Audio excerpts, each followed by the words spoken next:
নমস্কার বন্ধুরা, আমি শুভদীপ। তোমাদের স্বাগত জানাই আমার ইউটিউব চ্যানেল জ্ঞান মার্গে। এই ভিডিওতে রায় ও মার্টিন প্রশ্নবিচিত্রা থেকে সপ্তম শ্রেণীর ভূগোল বিষয়ে তৃতীয় পর্যায়ক্রমিক মূল্যায়নের যে মডেল প্রশ্নগুলি আছে তার মধ্য থেকে তৃতীয় মডেল প্রশ্ন বাঁকুড়া জেলা স্কুলের সকল প্রশ্নের উত্তরগুলি আলোচনা করব। এইভাবে পরবর্তী বিদ্যালয়ে সমস্ত উত্তর পেতে আমার চ্যানেলটিকে সাবস্ক্রাইব করে নিতে পারো। আর ভিডিও দেখে উপকৃত হলে একটা লাইক ও কমেন্ট করো ও বন্ধুদের সঙ্গে শেয়ার করো। তাহলে চলো শুরু করা যাক। দেখো, একের দাগের প্রশ্নে বলেছে নিচের একাধিক বিকল্প থেকে সঠিক উত্তরটি শনাক্ত করে লেখো।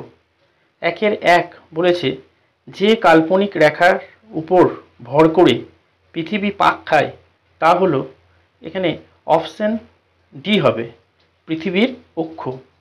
একের দুই বলেছে উত্তর গোলার্ধে দীর্ঘতম দিন থাকে, এটা অপশন বি 21শে জুন। একের তিন প্রতিটি দ্রাঘিমা রেখায় হলো, এখানে অপশন সি অর্ধবৃত্তাকার। একের চার জিএমটি ও আইএসটি এর মধ্যে সময় পার্থক্য হলো, এটা হবে অপশন ডি 5 ঘন্টা 30 মিনিট।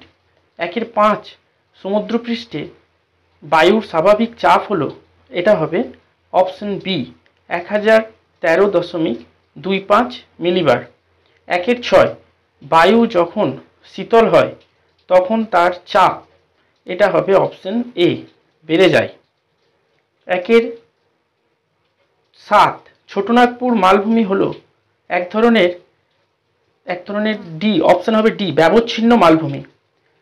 একের আট প্রদত্ত যেটি ভঙ্গিল পর্বত নয় তা হলো অপশন বি সাতপুরা। এরপর একের নয় বলেছে উৎস থেকে মোহনা পর্যন্ত কোনো নদী বিধৌত এলাকাকে বলে, এটা হবে অপশন বি নদীর অববাহিকা। এরপর একের 10 ক্যানিয়ন গড়ে ওঠে, এটা হবে অপশন এ শুষ্ক অঞ্চলে। একের 11 যেটি জলদূষণের সঙ্গে যুক্ত নয় তা হলো, এখানে অপশন হবে বি সিলিকোসিস। একের 12 বলেছে ভূপৃষ্ঠে বৃহত্তম স্বাদু জলের ভাণ্ডার হলো, এটা হবে অপশন বি বরফের স্তূপ।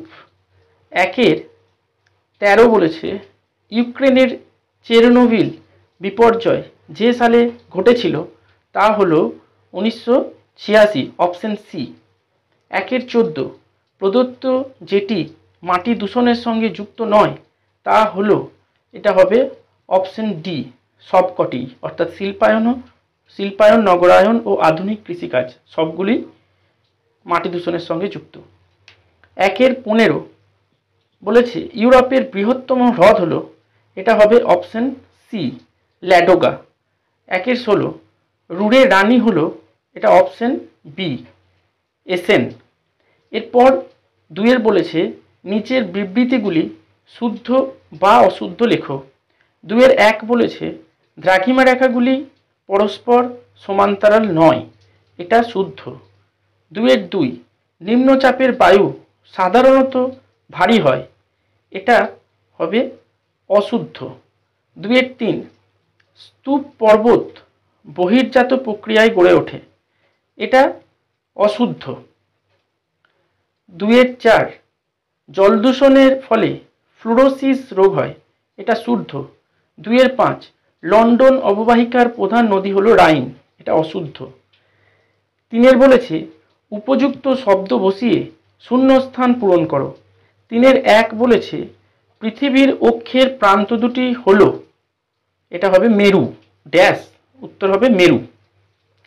তিনের দুই বলেছে দুটি দ্রাঘিমা রেখার মধ্যে দূরত্ব সব থেকে বেশি হয় ড্যাশ, এটা হবে নিরক্ষরেখায় বা বিষুবরেখায়।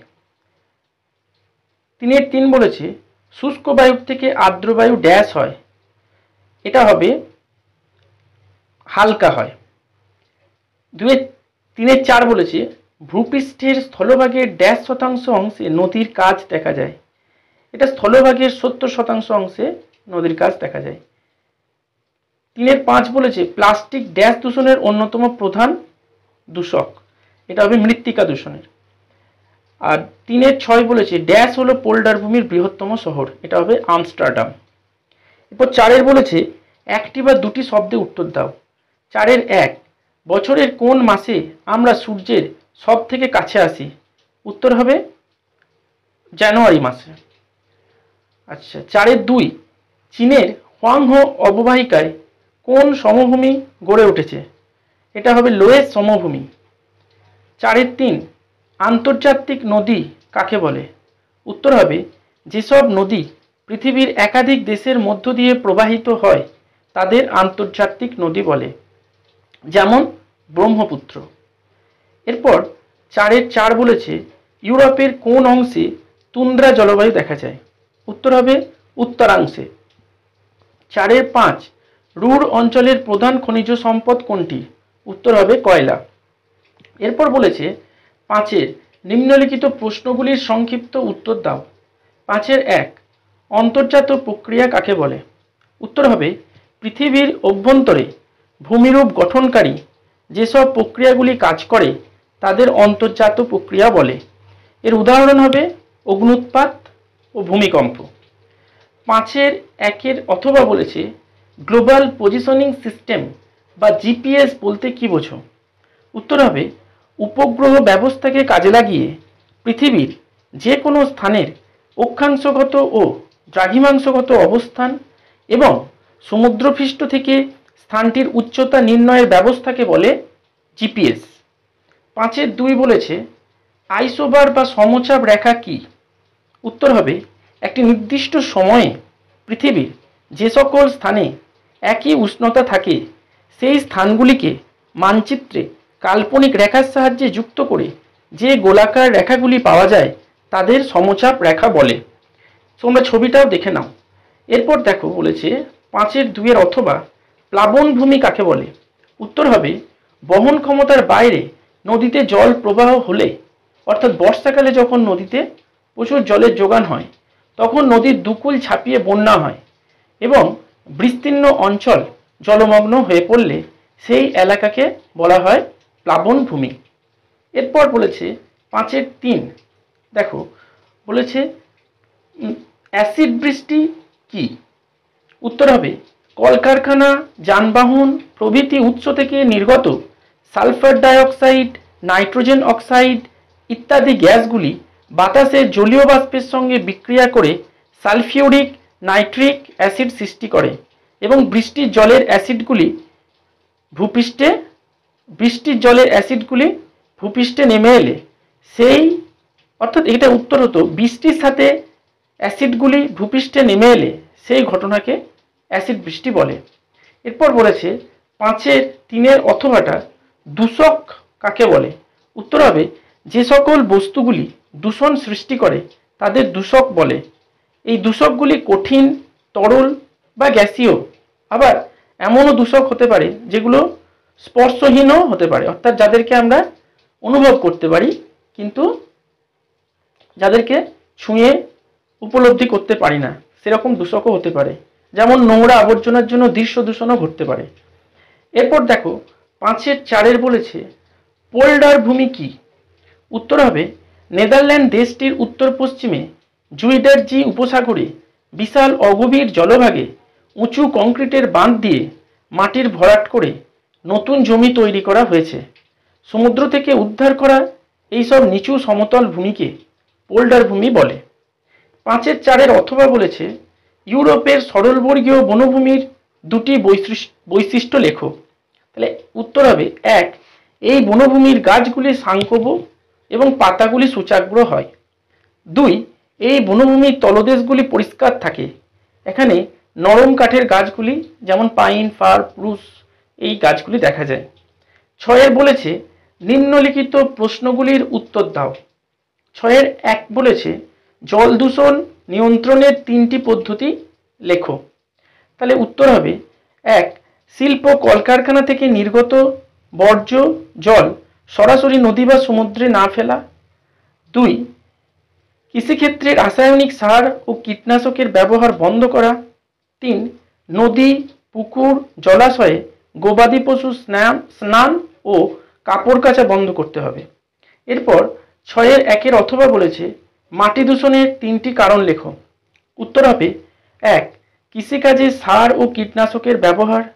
2, যত্রতত্র বর্জ্য পদার্থের সঞ্চয়। 3, প্লাস্টিকের যথেচ্ছ ব্যবহার। এই 3টে করা যেতে পারে। আচ্ছা, এছাড়াও বাকি কারণগুলি তোমরা দেখে নাও, সেগুলোও ব্যবহার করতে পারো। এরপর 6-2 বলেছে মালভূমি ও সমভূমির মধ্যে 3টি পার্থক্য লেখো। তাহলে উত্তর হবে 1, মালভূমিগুলির গড় উচ্চতা সমুদ্রপৃষ্ঠ থেকে 300 মিটারের বেশি হয়, কিন্তু সমভূমি অঞ্চলগুলির গড় উচ্চতা সমুদ্রপৃষ্ঠ থেকে 200 মিটারের বেশি হয় না। 2, মালভূমি অঞ্চলগুলির মাটি কৃষিকাজের জন্য উপযুক্ত নয়, অর্থাৎ অনুর্বর প্রকৃতির। অন্যদিকে সমভূমি অঞ্চলগুলির মাটি কৃষিকাজের জন্য উপযুক্ত হয়, অর্থাৎ উর্বর। 3, মালভূমি অঞ্চলের উপরিভাগ হয় উঁচু নিচু ঢেউ খেলানো প্রকৃতির, কিন্তু সমভূমি অঞ্চলের উপরিভাগ হয় সমতল প্রকৃতির। তোমরা এটা ছকের মাধ্যমেও করে নিতে পারো। আচ্ছা, এরপর 6-2 বলেছে 6-2 বলেছে যে 6-2 অথবাটা বলেছে অক্ষরেখার 3টি বৈশিষ্ট্য লেখো। তাহলে উত্তর হবে 1, অক্ষরেখাগুলি হয় পূর্ণবৃত্তাকার। 2, অক্ষরেখাগুলি পূর্ব পশ্চিমে বিস্তৃত হয়। 3, সকল অক্ষরেখাগুলি হয় পরস্পর সমান্তরাল এবং একই ব্যবধান বিশিষ্ট। এরপর 6-3 বলেছে নদী কিভাবে আমাদের জীবনকে প্রভাবিত করে। আচ্ছা, উত্তরটা দেখো। 1, নদীর আশেপাশের ভূমিভাগ হয় খুবই উর্বর প্রকৃতির, তাই কৃষিকাজের সুবিধা থাকে এবং ঘনবসতি দেখা যায়। 2, নদীর জলকে কাজে লাগিয়ে জলসেচ, জলবিদ্যুৎ ও শিল্প কলকারখানাতে ব্যবহার করা যায়। 3, নদীকে পরিবহনের কাজে ব্যবহার করা যায় এবং ব্যবসা বাণিজ্যের প্রসার ঘটানো যায়। 4, নদী থেকে মাছ, বালি ইত্যাদি সংগ্রহ করে মানুষেরা জীবিকা নির্বাহ করে। 5, পানীয় জলের উৎস হিসেবে নদীর জলকে কাজে লাগানো যায়। এরপর 6-3 অথবাটা বলেছে উচ্চতার সঙ্গে বায়ুচাপ কিভাবে পরিবর্তিত হয়। উত্তরটি হবে উচ্চতা বৃদ্ধির সঙ্গে সঙ্গে বায়ুস্তরের ঘনত্ব কমতে থাকে। তার কারণ যত উপরের দিকে ওঠা যায় পৃথিবীর মাধ্যাকর্ষণ টান কমতে থাকে, তাই বায়ুর অণুগুলির মধ্যে আকর্ষণ বল কমে যায় এবং অণুগুলি ছড়িয়ে অবস্থান করে। তার ফলে বায়ুর চাপ কমে যায়। এই বায়ুচাপ কমার হার হচ্ছে প্রতি 110 মিটার উপরে উঠলে বায়ুচাপ প্রায় 1 সেমি পারস্তম্ভের সমান কমে যায়। 6-4 বলেছে তোমার পোল্ডার ভূমি কিভাবে ব্যবহারের উপযুক্ত করে তোলা হয়। তাহলে উত্তরটা এইভাবে লিখবে। প্রথমে অগভীর জলাভূমি বা সমুদ্রের কিছু অংশ চারিদিকে মাটি বা কংক্রিটের বাঁধ দিয়ে ঘিরে ফেলা হয়। এই বাঁধের ভিতরে জল নিকাশি চক্রখাল থাকে। এরপর এই ঘেরা জলাভূমি পাম্পের সাহায্যে কাদা জল ভরাট করা হয়। জলাভূমির তলদেশে পলি থিতিয়ে যাওয়ার পর উপরের জল পাম্পের সাহায্যে খাল দিয়ে সমুদ্রে ফেলে দেওয়া হয়। তারপর পলি শুকিয়ে গেলে ওই জমিকে বেশ কয়েক বছর ফেলে রাখা হয় লবণমুক্ত করার জন্য। অবশেষে জমিকে কৃষিকাজের উপযুক্ত করে তোলার জন্য সেখানে বেশ কয়েক বছর পশুখাদ্যের চাষ ও পশুপালন করা হয়। পরে কৃষির উপযুক্ত হলে সেখানে নানা রকম শস্য ও ফুলের চাষ করা হয়। এরপর 6-4 দেখো বলেছে অথবাটা ইউরোপের তুন্দ্রা জলবায়ু ও তুন্দ্রা উদ্ভিদ সম্পর্কে লেখো। তাহলে উত্তর হবে ইউরোপ মহাদেশের উত্তরাংশে নরওয়ে, সুইডেন, ফিনল্যান্ড ও রাশিয়ার উত্তরাংশের বিস্তীর্ণ এলাকায় এই জলবায়ু দেখা যায়। এই জলবায়ুতে প্রায় সারা বছর তীব্র শীতল আবহাওয়া ও তুষারপাতের কারণে 9 থেকে 10 মাস ভূমি বরফাবৃত থাকে। মাত্র 2 থেকে 3 মাস অতি শীতল গ্রীষ্মকাল দেখা যায়, তখন ভূমি বরফমুক্ত হয় এবং সেখানে মস ও লিচেন জাতীয় নানা রকম ফুলের ছোট ছোট গাছ জন্মায়। এখানে বড় উদ্ভিদ দেখা যায় না। এরপর 7 বলেছে নিচের যে কোনো 4টি প্রশ্নের উত্তর দাও। 7-1 বলেছে নদীর উচ্চগতিতে গড়ে ওঠা যে কোনো 2টি ভূমিরূপের চিত্রসহ ব্যাখ্যা দাও। তাহলে 1 নম্বর আমরা লিখছি ভি আকৃতির উপত্যকা। নদীর উচ্চগতিতে উপনদী সংখ্যা কম থাকে, তাই নদী খাতের জলের যোগান কম থাকে বলে নদী খাতের পার্শ্ব ক্ষয়ের বদলে তলদেশ ক্ষয় বেশি হওয়াতে নদী খাতের আকৃতি ইংরাজি অক্ষর ভি এর মতো হয়। তোমরা ছবিটা দেখো এবং এইভাবেই আঁকবে। এরপর দুইয়ের বলেছে, দুইয়ের হবে জলপ্রপাত। নদীর গতিপথে শক্ত ও নরম শিলা অনুভূমিকভাবে থাকলে নদী নরম শিলাকে বেশি ক্ষয় করে, ফলে শক্ত ও নরম শিলার মধ্যে একটা ধাপের সৃষ্টি হয়, আর নদী শক্ত শিলার উপর থেকে ঝাঁপিয়ে পড়ে নরম শিলার উপর, তখন জলপ্রপাতের সৃষ্টি হয়। এইভাবে ছবিটা আঁকবে। এরপর 7-এর 2 বলেছে যে কোনো দুই প্রকার মালভূমি সম্পর্কে সংক্ষিপ্ত বিবরণ দাও। আমি এখানে লাভা মালভূমি আর পর্বত বেষ্টিত মালভূমি ব্যাখ্যা করব। এক হচ্ছে লাভা মালভূমি, অগ্নুৎপাতের সময় গরম লাভা বেরিয়ে এসে অনেক দূর ছড়িয়ে পড়ে এবং বিরাট মালভূমির সৃষ্টি করে, যেমন তাদেরকে লাভা মালভূমি বলবো। ভারতের মালব মালভূমি এবং দাক্ষিণাত্যের মালভূমি হলো লাভা মালভূমির উদাহরণ। আর 2 হচ্ছে পর্বত বেষ্টিত মালভূমি। চারিদিকে পর্বত পরিবেষ্টিত উঁচু এবং বিস্তৃত মালভূমিগুলিকে পর্বত বেষ্টিত মালভূমি বলা হয়, যেমন হিমালয় ও কুয়েনলুন পর্বতের মধ্যে অবস্থিত তিব্বত মালভূমি হলো পৃথিবীর বৃহত্তম পর্বত বেষ্টিত মালভূমি। এরপর 7-এর 3 বলেছে মানব জীবনে পর্বতের প্রভাবগুলি উল্লেখ করো। উত্তরটা হবে 1, উঁচু পর্বতের বরফ গলা জল থেকে প্রচুর নদীর সৃষ্টি হয়। এই নদীগুলি থেকে সারা বছর জল পাওয়া যায়, যেমন উদাহরণ হবে গঙ্গা। 2, জলীয় বাষ্পপূর্ণ বাতাস পর্বতে বাধা পেয়ে বৃষ্টিপাত ঘটায়, যেমন হিমালয় পর্বতে বাধা পেয়ে দক্ষিণ পশ্চিম মৌসুমী বায়ু ভারতে বৃষ্টিপাত ঘটায়। 3, পর্বত বিরাট প্রাচীরের মতো উষ্ণ ও শীতল বায়ুপ্রবাহকে আটকাতে পারে, যেমন হিমালয় পর্বতের অবস্থানের জন্য শীতকালে সাইবেরিয়া থেকে আসা শীতল বাতাস ভারতে প্রবেশ করতে না পারায় আমরা তীব্র শীতের প্রকোপ থেকে রক্ষা পাই। আর 4, পার্বত্য অঞ্চলে নরম কাঠের সরলবর্গীয় বনভূমি থেকে আমরা মূল্যবান কাঠ পেয়ে থাকি। 5, পর্বতের ঢালে ধাপ কেটে চাষবাস করা যায়। তাছাড়া পর্বতের ঢালগুলি উত্তম পশুচারণ ক্ষেত্র হিসেবেও ব্যবহৃত হয়। 6, পার্বত্য অঞ্চলের খরস্রোতা নদীগুলো জলবিদ্যুৎ উৎপাদনের জন্য সহায়ক হয়। 7, কিছু কিছু পার্বত্য অঞ্চলে মূল্যবান খনিজ সম্পদও পাওয়া যায়। 8, পার্বত্য অঞ্চলের প্রাকৃতিক সৌন্দর্য ঠান্ডা আরামদায়ক আবহাওয়ার জন্য ভালো পর্যটন কেন্দ্র হিসেবে গড়ে ওঠে, যেমন দার্জিলিং, সিমলা, উটি, এগুলি এর উদাহরণ। 7-এর 4 বলেছে রুট শিল্পাঞ্চল গড়ে ওঠার অনুকূল পরিবেশ ব্যাখ্যা করো। দেখো উত্তরটা এরকম হবে। 1, এখানে প্রাপ্ত উচ্চমানের কয়লা বেশিরভাগই অ্যান্থ্রাসাইট ও বিটুমিনাস এই শিল্পাঞ্চলের শিল্পোন্নয়নের ক্ষেত্রে গুরুত্বপূর্ণ ভূমিকা গ্রহণ করে। 2, এই অঞ্চলের রেল, সড়ক ও জলপথ পরিবহন ব্যবস্থা খুবই উন্নত। 3, শিল্প ও পরিবহনের উন্নতির কারণে সমগ্র অঞ্চলটি বেশ ঘনবসতিপূর্ণ, তাই সুলভ শ্রমিক যোগান পাওয়া যায় এবং উৎপাদিত শিল্পপণ্যের একটা বিরাট বাজার গড়ে উঠেছে। 4, রাইন ও তার উপনদীগুলি রুর ও লিপের জল শিল্পের প্রয়োজনে ব্যবহৃত হয়। আর 5, রুর অঞ্চলের উত্তরে অবস্থিত হামবুক বন্দর এই অঞ্চলের শিল্পোন্নতিতে গুরুত্বপূর্ণ ভূমিকা গ্রহণ করে থাকে। এরপর দেখো 7-এর 5, লন্ডন অববাহিকার অর্থনৈতিক পরিবেশের বিবরণ দাও। উত্তরটা এরকম লিখবে। 1, লন্ডন অববাহিকার বেশিরভাগ জমি বসতি ও শিল্প স্থাপনের জন্য ব্যবহৃত হলেও স্থানীয় চাহিদা পূরণের জন্য এখানে কিছু কিছু অঞ্চলে উন্নত যান্ত্রিক পদ্ধতিতে মিশ্র কৃষিকাজের প্রচলন দেখা যায়। 2, এখানে শহরাঞ্চলের খাদ্যের চাহিদা মেটানোর জন্য ছোট ছোট খামারগুলিতে ফল ও শাকসবজির উৎপাদন করে ট্রাকের মাধ্যমে শহরে পাঠানোর ব্যবস্থা করা হয়, একে ট্রাক ফার্মিং বলে। 3, এখানে রেলপথ ও সড়কপথ জালের মতো ছড়ানো রয়েছে, ফলে শিল্প স্থাপনের অনুকূল পরিকাঠামো দেখা যায়। 4, অর্থনৈতিক সমৃদ্ধির কারণে লন্ডন অববাহিকা অত্যন্ত ঘনবসতিপূর্ণ, তাই উৎপাদিত কৃষিজাত আর শিল্পজাত পণ্যের ব্যাপক চাহিদা রয়েছে। আর 5, লন্ডন হলো বিখ্যাত নদীবন্দর, তার পাশাপাশি লন্ডনে বিশ্বের অন্যতম ব্যস্ততম বিমানবন্দর রয়েছে, ফলে পণ্য আমদানি ও রপ্তানির ক্ষেত্রে অনেক সুবিধা বর্তমান। তাহলে আমরা সকল প্রশ্নের সমাধান করলাম।